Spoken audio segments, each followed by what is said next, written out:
तो नमस्कार। बिहार ने जातीय जनगणना की जो लिस्ट है वह जारी कर दी है। इस लिस्ट को रिलीज करते ही जो भारत की राजनीति है उसमें हलचल पैदा हो गई है। तमाम जो पार्टियां हैं, बीजेपी शासित जो राज्य हैं उनमें हलचल पैदा हो गई है। केंद्र सरकार भी सकते में है। आखिर जो 8 साल पहले लालू प्रसाद यादव ने आज से करीब 8 साल पहले जो निर्णय लिया था, जो कसम खाई थी, आज उन्होंने वह नीतीश कुमार की सरकार में उन्होंने नीतीश कुमार के मुख्यमंत्री रहते हुए आज वह कसम उन्होंने पूरी कर दी है। अगर बिहार की जो जनता है उनकी आबादी की बात की जाए तो अति पिछड़ा वर्ग जो है वह 36% है, पिछड़ा वर्ग 27%, अनुसूचित जाति 19% और अनुसूचित जनजाति 1%, जो सामान्य है वह 15.52% है। और अगर धर्म की बात की जाए तो जो हिंदू धर्म की आबादी है वह 81.99% है, जो मुस्लिम है वह 17.7% है, ईसाई 0.075, सिख 0.011, जो बौद्ध हैं वह 0.085 हैं, जो जैन हैं वह 0.009, जो अन्य हैं वह 0.127% हैं। जिनका कोई धर्म नहीं है या जो किसी धर्म में विश्वास नहीं रखते वह कुल 0.0016% हैं। बिहार में किस जाति की कितनी आबादी है यह भी आपको बता देते हैं। जो यादव हैं वह 14.26%, जो आबादी में आते हैं। जो रविदास हैं वह 5.2, कोयरी 4.2, ब्राह्मण हैं वह 3.65, जो राजपूत हैं वह 3.45, मुसहर 3.08, भूमिहार 3.8, जो भूमिहार हैं वह 2.86% है, जो कुर्मी हैं वह 2.8%, मल्लाह 2.60, 60%, जो बनिए हैं वह 2.31% हैं, जो कायस्थ हैं वह 0.60% है। इस पर तमाम जो पार्टियां हैं उनकी प्रतिक्रिया भी आ गई हैं। सब में पहले प्रतिक्रिया आई राहुल गांधी की, जिन्होंने कहा कि देश में जिसकी जितनी आबादी है, जिसकी जितनी भागीदारी है, जो देश की विकास में जितनी भागीदारी समझता है, अपनी दिखाता है, उसको उतना ही आरक्षण दिया जाएगा। सीधा सिंपल स्टैंड राहुल गांधी ने अपना क्लियर रखा है, जिसकी जितनी भागीदारी उसको इतना आरक्षण। इस पर प्रधानमंत्री नरेंद्र मोदी की भी प्रतिक्रिया आई है। उन्होंने इसका विरोध जताया है। उस पर कड़ा हमलावर होते हुए कहा प्रधानमंत्री नरेंद्र मोदी जी ने कि देश में जो विपक्ष है, क्योंकि मोदी सरकार जो अब सत्ता में बैठी है, सत्ता पक्ष है, इसलिए उन्होंने सीधा हमलावर होते हुए कहा कि जो देश की विपक्ष है वह जात पात, जाति धर्म के आधार पर वोट मांगती है, बांटने का काम करती है। लेकिन बीजेपी ने आज तक कभी बंटवारे जाति के नाम पर आधार पर वोट नहीं मांगा। लेकिन प्रधानमंत्री जी, आपकी ही भाषण, आपके ही उसी दिन ने आपको आईना दिखा दिया मोदी जी कि आपने जब यह एमपी में आपने बोला, एमपी के ग्वालियर में यह प्रधानमंत्री ने बोला कि जो देश की जनता है बीजेपी उससे जाति के आधार पर वोट नहीं मांगती।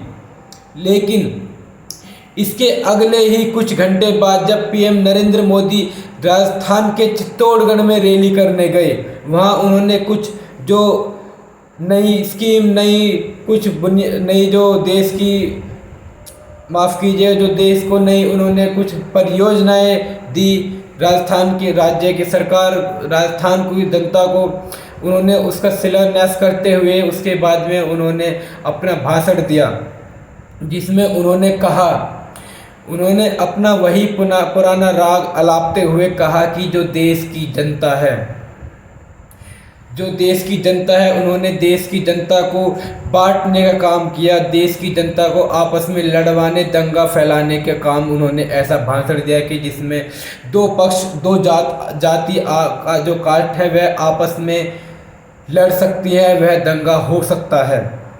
उन्होंने कहा कि जो दर्जी है वह, उसके पास जो देश की जो जनता है, जो पब्लिक है, वह दर्जी के पास जाती है कपड़े सिलवाने के लिए, लेकिन अगर उस दर्जी को कोई उसका गला काट दे तो क्या होगा। आपको शायद याद ना हो कि इस विंटर सीजन जो गया था, जब पिछले साल दिसंबर जनवरी का जो सीजन था, उसमें राजस्थान के चित्तौड़गढ़ ज़िले में ही एक घटना सामने आई थी जिसमें एक दर्जी का दो मुसलमान आतंकियों ने गला काट कर गला रेत दिया था, जिसमें गहलोत सरकार ने तुरंत एक्शन लेते हुए उनको ना सिर्फ अरेस्ट किया, उनको सज़ा दी। जो दर्जी, जो पीड़ित परिवार है, उसको सहायता दी, ना उसके कोई नारेबाजी नहीं हुई, ना कोई मुसलमान की तरफ से ना हिंदुओं की तरफ से, क्योंकि जो गहलोत सरकार ने अपना स्टैंड रखा, अपने जो उस पर कड़ी कार्रवाई करी, तुरंत एक्शन लिया। लेकिन प्रधानमंत्री नरेंद्र मोदी जी ने यह नहीं बताया।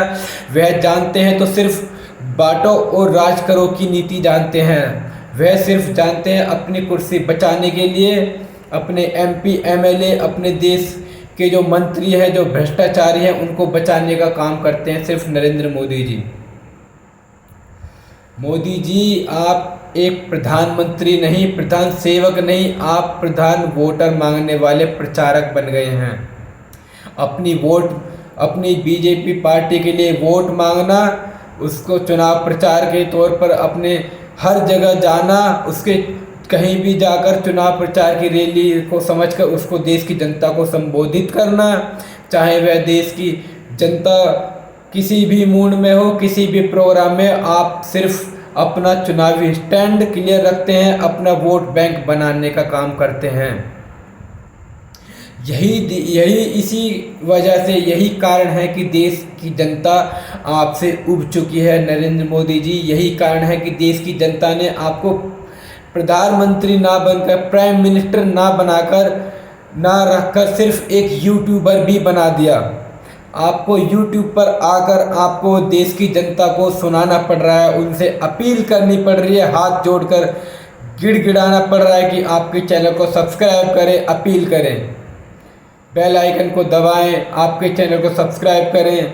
मोदी जी, ये आप एक प्रधान सेवक नहीं, ये देश का जो भ्रष्टाचार को फैलाने वाला एक प्रधान सेवक बन गए हैं। कहाँ गए वो चौकीदार जो कहते थे हम भी चौकीदार, मैं भी चौकीदार। आपने भी कहा था कि प्रधान सेवक नहीं, चौकीदार बनकर देश की सेवा करूंगा, ना देश को खाना किसी को खाऊंगा, ना किसी को खाने दूंगा। कहाँ गए वो आपके बोल नरेंद्र मोदी जी, जो आप 2014 से पहले देश की जनता को संबोधित करते हुए कहा करते थे, देश जानना चाहती है।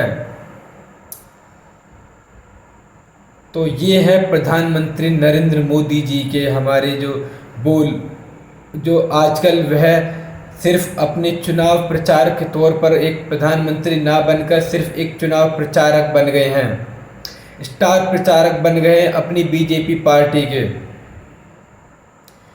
दोस्तों, बात करें अगर एमपी की, जहां बीजेपी के जो शिवराज सिंह चौहान, उनको अपनी सरकार जाते दिख रही है।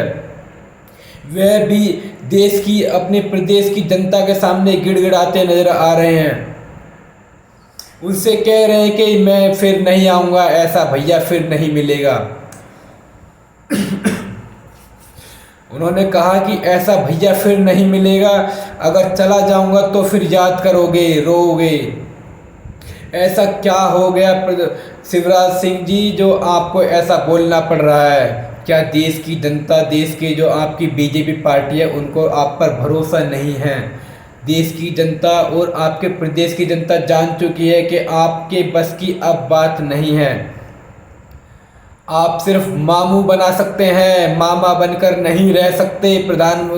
माफ कीजिएगा शिवराज सिंह चौहान जी, देश की प्रदेश की जनता को आपने काफ़ी मामू बना लिया। यही वजह है कि आपकी जो प्रदेश की जनता है वह दिन पर दिन आपकी जो आपके जो मंत्री हैं उनके द्वारा उसको पीड़ित किया जा रहा है। प्रदेश की जो जनता है उसको पीड़ित किया जा रहा है। यही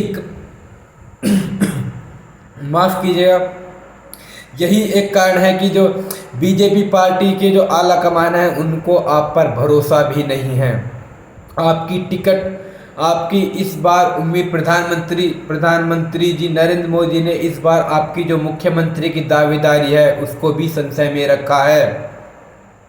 इसीलिए कैबिनेट मंत्री और एमपी तक जो आपकी जो विधायकी का चुनाव लड़ रहे हैं। इस तरह देश और प्रदेश की जनता को आप कब तक बेवकूफ़ बनाएंगे? आपको हमारी ये जानकारी कैसी लगी हमें कमेंट बॉक्स में बताएं। नमस्कार, जय हिंद।